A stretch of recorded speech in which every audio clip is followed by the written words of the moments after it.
テレビアニメバンドリアベムジカ第12話と13話をアニメムジカの制作を担当した3次元者の解説を交えて振り返ります。随所裏話を交えていますので、このシリーズ動画を見ることでアニメムジカにかなり詳しくなれると思います。ざっくりとにはなりますが、アニメムジカの魅力を振り返っていけたらと思います。3次元者によると第12話はアニメムジカの実質的な最終回です。前回お話ししましたが、続編やガルパへ向けた伏線は第11話までにほぼ仕込みが終わり、第12話では物語の区切りと新たな出発を描いています。そして続く第13話はほぼ全編がライブシーン、つまりストーリーの締めくくりは第12話だけです。ところがこの第12話から13話の流れのせいでアニメムジカは不誠実な作品、ひどい、がっかりなどと一部の視聴者から酷評されています。今回の動画では前半でストーリーを振り返り、後半でなぜ酷評されたかの解説とその弁護をしたいと思います。まるで神のように振る舞う祖父貞治によってスイス行きが確定した咲ちゃん。第12話のタイトルはフランス・パリの標語で意味はこちら。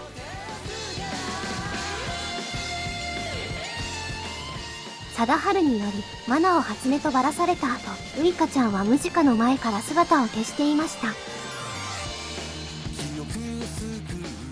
ウイカちゃんは白状しました。自分は貞治の隠し子、ウイカは妹の名前、ずっと欺いていたこと。咲ちゃんは思いました。こうして2人の間に秘密はなくなりました。フェリーの最終便が迫る頃、あの日初音ちゃんが誘った場所へ今度は咲ちゃんが誘いました。初音ちゃんはウイカという嘘をついてはいましたが、咲ちゃんへの気持ちを偽ったことは一度もありませんでした。だから最後まで嘘偽りなく伝えました。そしてそれはもう閉じ込めて蓋をしたことも、咲ちゃんはその知っている気がしました。第10話の動画で触れましたが、咲ちゃんはムジカメンバーに人生を捧げると決めています。だから最初から初音ちゃんの幸せを切り捨てる道はありませんでした。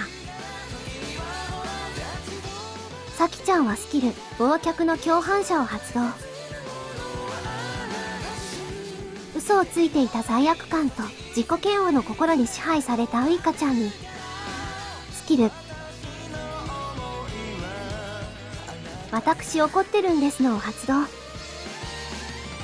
咲ちゃんはクソ親父以外の暴言を実はあまり知りませんでしたが、ウイカを連れ戻すクエストはクリア。獲得報酬はあの日以来初めて見る初音の笑顔でした。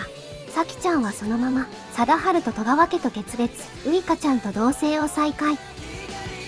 好みはコーヒーよりも紅茶でしたが、そのくらい何ともありませんでした。ウイカちゃんの幸せを守れるのなら。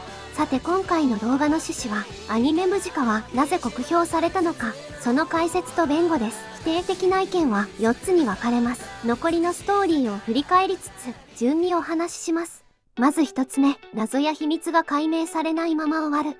弁護すると第4話の動画で解説しましたが、アニメムジカは不安と緊張感を楽しむサスペンス作品として作られました。サスペンスの中にはあえて謎を全て明かさず不気味さや余韻を残し幕を引く作品が多くあります。第4話の多重人格でアニメムジカはサスペンス作品だと明示されたのですが、謎の解明を楽しむミステリー作品だと思った方もいて、結果このような意見が出たのだと思います。2つ目、心理描写がぼやけている。第5話の動画で解説しましたが、アニメムジカはあえて分かりやすい心理描写を描きません。制作コンセプトがキャラクターの心の内を視聴者の解釈に委ねることだからです。ただ第12話に限っては実はそのコンセプトをひっくり返しています。同棲再開のシーンから続くのは、咲ちゃんがともりちゃんへ宛てた手紙。手紙にはともりちゃんへのお詫びと感謝と、そして決別がはっきりと綴られています。第11話まではキャラクターの心理を明快に描写しないという方針を貫いてきましたが、第12話では手紙のシーンのようなキャラクターの心情をダイレクトに視聴者に伝えるシーンがふんだんに盛り込まれています。第12話では3次元車の意図でコンセプトをひっくり返した演出が本編以外にも何個か隠されています。ぜひ探してみてください。批判の3つ目。批判というより、真っ当なファンの悲鳴ですが、弁護します。第12話の続きは、さほど間を空けず、ガルパに実装されました。それはマイムジ合同ライブ記念ガチャのカードで見ることができ、さきちゃんが事務所を動かしていることや、権力を得た様子を知ることができます。なお第12話ラストの、さきちゃんのセリフはこうでした。貞治がサキちゃんを送ろうとしたスイスにはチューリッヒ院やジュネーブ院など音楽と舞台の名門校があります。サキちゃんはムジカ復活と引き換えに貞治のスイス送りを飲み海外へ転校。名門校で学んだ後、父のようなプロデューサー枠で事務所に君臨した。そんな展開が続編であるような、ないような、もしあるとしたら続編の時系列はこうなります。なお続編の舞台は北欧と明かされており、ティザームービーに移る都市はおそらくノルウェーの首都オスロ。ノルウェーはメタルバンドの聖地として知られ、未成年者の起業を支援するお国柄があり、15歳で会社設立が可能です。続編ではサキちゃんが起業し、社長になるまでが描かれるのかもしれません。さて批判の4つ目に入る前に少しご挨拶を。当シリーズ動画は今回が最終回です。ご視聴と応援ありがとうございました。当シリーズのコンセプトは信頼性の高いアニメ無時化解説。情報源は公式のみを使用し、他の人の考察を混ぜないことで、信頼性の高い内容を心がけました。踏まえて第13話の解説ですが、考察ポイントはいろいろあるものの、続編の公式情報が少ない今、内容の解説は控え、時系列の解釈までに留めました。3次元車も第13話については、物語は第12話で完結。語ることは何もないと明言し、オーディオコメンタリーでも語られるのは、ライブ演出とヒップアングルのこだわりまでです。それでは、4つ目に触れます。さきちゃんのラストのセリフ。私が神になります。これは公式の解説があります。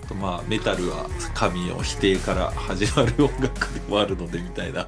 なるほど。補足すると、アニメ迷子とムジカで3次元車が描きたかったのはメロコアとメタル2バンドの対比です。柿本監督はこう語ります。メロコアは心の叫びをありありとぶつける音楽。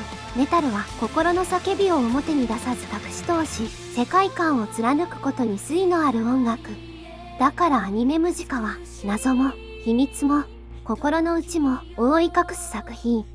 そして傑作なのです。